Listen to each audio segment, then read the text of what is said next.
Fena twasamaliridde wetwalabye kye twawadde tetusuubira kulaba. Wetwalabye ennyimba z'omuyimbi waffe Azawi eziri ku albamu ye empya emanyiddwa nga African Music nga zitambudde paka ku ntimbe z'omu kibuga New York wamu ne Los Angeles ezimanyiddwa nga Times Square billboards. Abaana abato ababiri abayimba ng'ennyonza okuli Ezekiel Mutesaasira ne munne Esther bavuddeyo nga balaajana olw'obutaweebwa ssente zaabwe $5,000 egya dollars gye bawangula mu mpaka za East Africa Got Talent. Omuyimbi amanyiddwa nga Kabakko yazirise n'addusibwa mu ddwaliro nga biwala ttaka oluvannyuma lw'okusaanyaawo ennyumba ye. Mwana mulenzi amanyiddwa nga Fik Fameica yagobeddwa mu South Africa n'addizibwa ku butaka olw'ensonga y'okubeera ne visa enfu. Omwami akulira ekibiina kya Gagamel amanyiddwa nga Bebe Cool oba muyite Big Size yavuddeyo n'afulumya oluyimba lw'olupya olumanyiddwa nga Gyenvudde. Omukyala maamasam yagudde mu supu ayokya oluvannyuma lw'okufera balirwana be. Omukulu amanyiddwa nga Ismaolaxes yavuddeyo n'alajjanira Katonda okumuwa ku mwana ne w'anaabeera mulema. Oluvannyuma lw'ebyenfuna by'abayimbi abasinga mu ggwanga okuzingama. Ate nno abayimbi abamu basambira waggulu nga Janzi oluvannyuma lw'okutula deals ennene ne kampuni ezimu wano mu Uganda okutunda ebyamaguzi byabwe. Oli ku Ent amawulire g'ebyessanyu okusingira ddala wano ewaffe mu Uganda nange omuweerezaawo Shamix wano ku ItalsTV Kansanga. Ennyimba z'Abannayuganda 10 ezisinze mu wiiki wano ku Ent zikutuusibwako IP Records wano Kansanga. Nga ku namba 10 tulinako Bounce olwa Ruga. Namba 9 tulinako I'm in Love olwa Davidlutalo ne Shakira. Ku namba 8 tulinako My Vow olwa Meddy. Ku namba 7 tulinako Lovenwantiti olwa Boy ne Kuwami. Ku namba 6 tulinako Oluvannyuma olwa Zulitamt. Ku namba 5 tulinako Thankgod olwa Vinka. Ku namba 4 tulinako Yolo olwa Shiba. Ku namba 3 tulinako Bode olwa Spicy Diana ne Nisendri. Ku namba 2 tulinako Obangaina olwa Wike Benda. Ku namba 1 tulinako Maje olwa Azawi ne Fik Fameica. Nga gikunukiriza okuwera emyaka 3 weddo okuva empaka z'okuyimba ezaategekebwa mu kibuga Nairobi, Kenya ezaali zimanyiddwa nga East Africa Got Talent nga zino nno abaana abato ababiri abaali bayimba ng'ennyonza ng'ate era be baaziwangula okuli Esther ne munne Ezekiel Mutesaasira bambi baavuddeyo nga balaajanira abaali abategesi b'empaka zino okuvaayo babawe ssente zaabwe ze baawangula $5,000 egya dola. Wano nno babadde basinziira ku mikutu gyabwe egya social media era ne bagamba nti kati kitutte emyaka 2 miramba ng'abakulu bano tebabawuliza kababeere abaami abaali bamanagers baabwe oluvannyuma lw'okubulwako enamba zaabwe ez'amasimu. Omwami akulira ekibiina kya Gagamel amanyiddwa nga Moses Sali oba muyite Bebe Cool Big Size yavuddeyo ng'ayita ku mikutu gye egya social media ne yeebaza Katonda olw'olugendo oluwanvu lwamuyisizzaamu okutuusa kati watuuse. Wanene era we yasinzidde n'afulumya n'oluyimba lwe olumanyiddwa nga Gyenvudde mwe yabadde atutolera Gyenvudde we omuli ebiwonvu n'ebiko byonna byayiseemu. Yagambye nti tewali kintu na kimu kiyinza kumunyiinya wadde okumusuula kuba gy'avudde wala n'okutuuka kati watuuse. Era wano yiwe yatugambidde nti agenda kufulumya lisiti ye ey'abayimbi abasinga mu Uganda emanyiddwa nga Bebe Cool List 2021.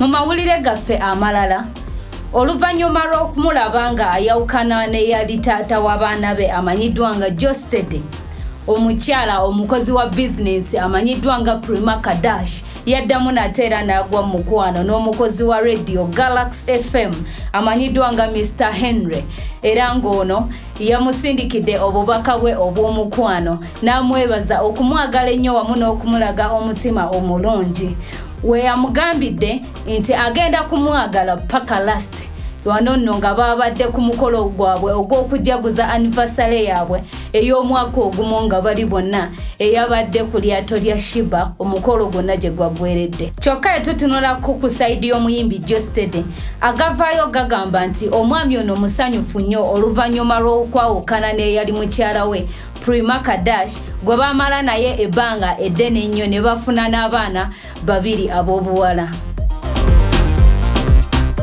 Omuyimbi amanyiddwa nga Rodin Kabakko pressure zaamukubye ne zirinyira nno ddala waggulu oluvannyuma lw'okusanga ennyumba ye gy'abadde ataddemu obukadde bw'ensimbi ng'era gy'abadde alowooza nti agenda kusengukiramu ne mukyala we omulungi gwe yaakawasa ku luguudo lw'e Busaabala. Ono nno yasanze nga bannamateeka ennyumba eno bagisaanyizaawo paka ku ttaka ekyamukubye ewala era n'azirika n'addusibwa mu ddwaliro nga biwala ttaka. Ng'ovudde ku baselebu bo ababiri okuli Eddie Kenzo eyalabibwako ku nsimbi zino olw'ekitone kye eky'okuyimba n'omukulembeze wa NUP amanyiddwa nga Robert Kyagulanyi Ssentamu eyalabwako ku nsimbi ze zimu olw'ensonga ze ez'ebyobufuzi.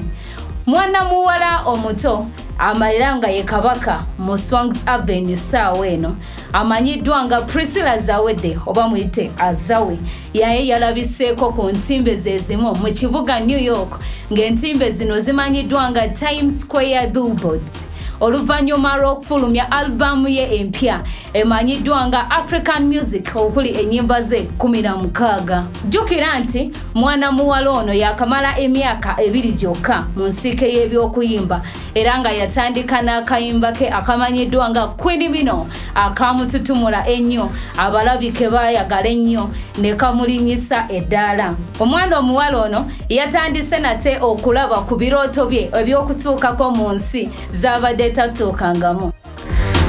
Omwami akulira ba bloggers mu Uganda amanyiddwa nga Ismaolaxes abamu gwe bayita Jjajja Ichuli ow'emyaka 5 weddu. Wamuwulira mu njogera ye ng'ayogera oyinza okulowooza talina kintu na kimu kimukanga kimutiisa wadde okumukakkanya. Naye ate bambi we kituuka ku ky'okwogera ku baana omwami ono akakkanira ddala wansi. Mu njogera ye bambi yabadde munakuwavu nnyo era ng'agamba ekintu ky'asinga okutya kwe kuva ku nsi kuno nga tazaddeeyo kaana nakamu. Yatugambye nti ebiseera ebimu yatuulako awo n'alowooza eky'okugenda ekatakwi mu ddwaliro okubbayo omwana ate kye yamala ne yeekuba mutima ng'alaba nti kibi nnyo tekisoboka. Wano nno we yasinzidde n'alaajanira Katonda okumuwaayo ku mwana ne w'anaaba mulema kasita aba ng'avudde mu ntumbweza. Leero mu kanyomero kaffe ak'ettutumu tukuleetedde abayimbi bo 5 nga ku nnamba emu tulinako omuyimbi amanyiddwa nga Fefe Busi ng'onono amannya ge amatuufu ye Frank Mukiza. Omuyimbi ono yatandika okututumuka we yakuba oluyimba lwe n'omuyimbi amanyiddwa nga Shiba Kalungi oluyimba luno nga lumanyiddwa nga Nsekula. Olwo nno n'ayongerako obuyimba obulala bungi nnyo omuli Idi Amin Dada, Who is Who, Bad Sega n'obuyimba obulala bungi nnyo omuli n'akaliko ssaawa eno akamanyiddwa nga Gulu ng'era kano we twagendedde ku YouTube channel y'omukulu ono kabadde n'abalabi 9,000 weddo. Ku nnamba 2 tulinako omuyimbi waffe amanyiddwa nga Ray J. Ono nno nga mwana enzaalwa y'embalala era ng'amannya ge amatuufu amanyiddwa nga Regan Muhaire. Mwana mulenzi ono atutumuse nnyo omwaka guno we yakuba akayimba ke n'omuyimbi amanyikiddwa nga Spice Diana nga akayimba kano bakayise Omusheshe. Awo nno najja ng'ayongerako obuyimba bwe obulala bungi nnyo n'akaliko ssaawa eno akamanyiddwa nga Mekewe akakute abantu omubabiro era nga we twakeberedde ku YouTube channel ye kabadde n'abalabi 1,000 weddo. Nga ku namba 3 tulinako mwana muwala amanyiddwa ennyo mu kuyimba ku mikolo okuli okwanjula n'embaga. Ono nno nga ye Chosen Becky. Mwana muwala ono atukubidde obuyimba obuwoomu bungi nnyo omuli bankuza, kapyata, kyosaba n'obuyimba obulala bungi nnyo obumututumudde okuli n'akayimba akamanyiddwa nga Abundance akakutte abantu omubabiro ensangi zino. Akayimba kano we twagendedde ku YouTube ya muwala ono kabadde n'abalabi 16,000 weddo. Nga ku namba 4 tulinako mwana muwala amanyiddwa nga Minayo. Ono nno nga mwana Muganda nnyo ddala kuba amanya g'amatuufu ye Naluzige Brenda. Mwana muwala ono azenga atukubira obuyimba obuwoomu ennyo ddala era nga kuliko akayimba kamanyiddwa nga Kankwambale, Nsiisitira, Nnyinimu n'obuyimba obulala bungi nnyo okuli n'akaliko kati ke bayita Bamusakata. Era nga akayimba kano we tukeberedde ku YouTube ye kabadde n'abalabi 91,000. Ku namba 5 tulinako mwana muwala amanyiddwa nga Candy Baby. Ono n'omwana nga nzaalwa ye Nebby. Azenga atukubira obuyimba omuli Superboy, My Only, Crazy Things n'obuyimba obulala bungi nnyo okuli n'akaliko kati akamanyiddwa nga For You. Era nga we tukeberedde ku YouTube channel ye akayimba kano kabadde n'abalabi 9,000. Nga mu kanyomero ke kamu tukuleetera ba producers abakuba ennyimba z'abayimbi mu studio.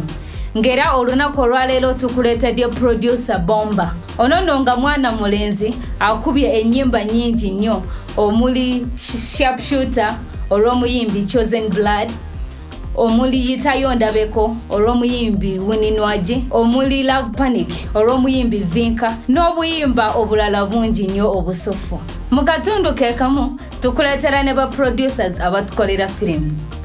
Era nga olunaku olwaleero tukuleetedde mwana muwala amanyiddwa nga Eliana Nabwiso. Omukyala ono muwandiisi wa firimu, producer waazo, director waazo ng'ate era n'okuzannya azannya. Tumulabyeko mu films omuli The Hostel, Rain, Bed of Thorns ne films endala nnyingi nnyo. Ng'era ssaawa eno ye director wa company emanyiddwa nga Nabwiso Film Productions. Mu katundu ke kamu era tukuleetera abazannyi ba firimu. Ng'olunaku olwaleero tukuleetedde mwana muwala eyatandika okuzannya nga mwana muto nnyo amanyiddwa nga Vivian Najjengo. Ono nno nga omwana omuwala ekyembi bambi yafiirwako bazadde be bombi okuli maama ne taata era nga abazadde abamukuzizza bamuadoptinga bw'adoptinzi naye ate ekirungi ne bamuyisa bulungi ne bamutwalira ddala ng'omwana waabwe. Mwana muwala ono yatandika okuzannya firimu mu kibiina ekimanyiddwa nga Pride Performers Africa era n'atuzannyira mu firimu omuli Ssuubi nga ssaawa eno azannya mu firimu emanyiddwa nga Namujinga. Tukuleetedde n'omuzannyi wa firimu omulala amanyiddwa nga Prince Joel Okuyo. Ono nno nga abasinga obungi bamumanyi nga muganzi w'omuyimbi Cindy Sanyo. Omwami ono atuzannyidde mu firimu nnyingi nnyo omuli Queen of Katwe, Battle of the Souls, Order from Above, The Mercy of the Jungle ne films endala nnyingi nnyo eziwoomera abalabi. Okwayongerayo n'amawulire gaffe teweerabira nti oli ku Ent amawulire g'essanyu okusingira ddala wano ewaffe mu Uganda nange Shamix wano ku ItalsTV ekansanga. Gwe wenna ayagala okulanga naffe osobola okuba ku ssimu ezo wammanga. Omukyala Nakitto Lydia eyeekolera erinnya mu kuzannya comedy ng'era amanyiddwa nga maamasam. Emabegako yalabibwako ng'alina abaana abamu bazze nabo ku ntimbe za TV ezimu ng'agamba nti takyasobola kubalabirira olw'ensonga nti taata waabwe yabasuulawo nga bato era ng'alaajana okumuwa ku buyambi. Wano nno Maama Fiina n'omukulu Abitex baavaayo ne badduukirira omulanga gw'omukyalo ono ne bamuwa ku bintu nga amatooke, obuwunga, ssente enkalu wamu n'ebintu ebirala bingi. Abaana bano baavuddeyo ne beegaana okubeera abooluganda ba maamasam era ne batugamba nti bo just balirwanaabe nga n'ebigambo bye baakozesa ku television emu maamasam ye yabibawa okubikozesa kuba baali bamaze okola naye eddiiru nti ebintu byonna bye banaaba babawadde maamasam bajja kubigabaniranga wamu ekyalema maamasam okukola ate nga ne bataata w'abaana bano wamu n'ab'eŋŋanda zaabwe we balaba akatambi kano banyiiga nnyo era ne balekerawo okuwa abaana bano obuyambi. Wano maama w'abaana bano we yasinzidde n'asaba maamasam addeyo buteera ku ntimbe za television agambe abantu mu lujjudde nti ye yali yeenoonyeza ssente ze kwe kuvaayo n'akozesa abaana bano olwo nno taata w'abaana bano alyoka aveeyo abasonyiwe addemu nateera okubayamba. Omwami omuzannyo wa firimu amanyiddwa nga Prince Joel Okuyo yavuddeyo n'alayira nti tewali musajja yenna ayinza kumutwalako mwagalwa we Cindy. Era jjukira nti ababiri bano emabegako bafuna ekirabo ky'omwana era nga kati bategeka mikolo gyabwe okuli okwanjula n'embaga. Yatugambye nti omukwano gwabwe baguzimba ku musindi ogw'okwesigaŋŋana wamu n'amazima. Nti omukyalo ono senga baali bakumutwala bandibadde bamutwala dda nga ye tannamufuna, naye ye ke yamufuna tewali musajja n'omu asinga mu bulamu obwo. Mwana mulenzi amanyiddwa nga Shafik Walkaga oba muyite Fik Fameica yaganiddwa okuyimba mu South Africa era n'akomezebwawo wano ewaabwe ku butaka. Ono nno y'omu ku bayimbi abanene ababadde balina okuyimba mu kifo ekimanyiddwa nga Leonard Hotel mu Sandton nga 3/12/21 naye byonna ne bigwa butaka olw'ensonga ya visa yo eyabadde enfu ennyo ddala. We yatuuse ku butaka, omuyimbi ono yeetondedde abawagizi be bonna ab'e South Africa era n'abagumya nti bajja kuddamu basisinkane omulundi oguddako. Okufuna omwana tekikoma kuwa ssanyu lya kubeera maama kyokka, wabula era kisobola n'okukuleetera obugagga. Nga kino kyalabise we twalabye omuyimbi Julianakanyomozi ne munne Vinka nga bagudde mu bintu oluvannyuma lw'okukola deal ennene n'aba Mulflix baby diapers okubeera bakitunzi baabwe muno mwe basuubira okufuna obukadde bw'ensimbi wano mu Uganda. Omukyala Julianakanyomozi yavuddeyo n'agamba nti yeesunga okubalabako nga mukozesa products za kampuni eno kubanga nnungi nnyo ddala zireka omwana nga mukalu ng'ate era tabutuse wadde. Obadde olaba Ent amawulire g'ebyessanyu okusingira ddala wano ewaffe mu Uganda nange Shamix wano ku ItalsTV ekansanga. Towerabira ogenda ku YouTube channel yaffe eya ItalsTV osharinge videos zino o subscribing ogende ne ku mikutu gyaffe emirala okuli TikTok, Facebook, Instagram ne Twitter olikinge ate era commenting. Ent ku ItalsTV ekutusibwako Itals Productions Limited.